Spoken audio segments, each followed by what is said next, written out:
ओ मेरे महलों में आए ना फकीर भी कोई, ओ तेरी झोपड़ी में सुना है खुदा आता है, खुदा आता है। तेरे तो पेड़ भी लेंदे ने गर्मी विच छां ढोला, तू कुदरत दा करिश्मा है ते रब दी सच्ची बां ढोला।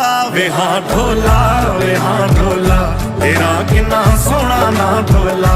वे हाँ ढोला, वे हाँ ढोला, तेरा किन्ना सोहना ना ढोला। कोई तेरे तो सिखे वे ओ किवें दुख से आ जांदा है, किवें गुरबत विच रह के भी खुश रहा जांदा है। बुरी दुनिया बुरी नीयत ते बुरियां नजरां वाले लोग समझ के लाश ते खा गए मास। ओ मेरा